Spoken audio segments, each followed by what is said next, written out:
Bobby Carabata. Yan mga workers ni Ate Chip.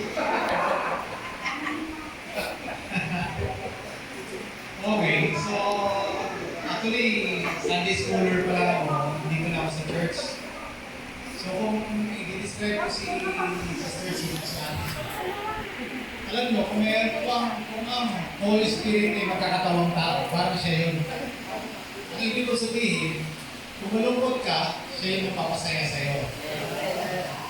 Kung saan yung okasyon, birthday, nandun din siya. Dedication nandun. House dedication nandun. Wedding nandun. So, lahat ng okasyon sa simbahan, may prayer meeting, kantata, anniversary, missions conference, nandun siya. So, talagang isa siya sa haligi ng ating church. Isa sa mga na-experience ko, okay, na siya yung tao na kapag nagtatagumpay ka sa larangan ng faith na iyong pinili, talagang pag masaya siya, talagang deeply rejoicing ka. Walang halong kulay ng kanyang pagiging masaya. So kung magtagumpay siya at sasabi niya congratulations, masaya siya, at nakikita mo masaya siya, talagang masaya siya sa'yo. So yun yung mga magandang na alaala ko na naaalala sa kanya. Lalo na pag may mga kantata na, excited siya pumunta sa bahay namin. At parang pag nakita niya ako, parang ako pa yung batang maliit na cute na cute siya. alam ko naman na mabisyo siya, lalo-lalo na kanyang pamilya. Nung nabalita ko nga na she's struggling with her health, number one na naisip ko na una, pinalangin na natin na ma-recover niya.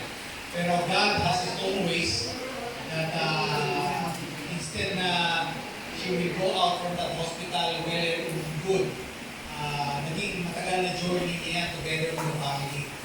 And at the same time, nagkaroon kasi ng maraming strain, especially financial strain. So talagang na-full stretch yung inyong pananampalataya, na-full stretch yung inyong pagdurusa, yung sacrifice na yan. At the same time, yung questions na kailan kaya gagaling si Mama. Pero God has His own ways, so we praise God that wala na yung pain. But we still have this journey of season in life that we should be in a sense na mamimiss natin siya. Pero sabi nga, Sister Chip is already in the presence of our Lord and Savior, Jesus Christ. So sabi nga sa Bible that there's no pain there anymore. There's no discouragement in heaven anymore. Sister Chip will walk to the streets of gold and enter to the gates of pearl. I will sing praises to the Lord, our Jesus Christ, forever and ever. We will see Abraham. She will see Moses. She will see her relatives before her. So praise God that she is in heaven resting, praising God forever and ever. So ang question, sino ba susunod? Anyway, maganda na may puso yung lahat.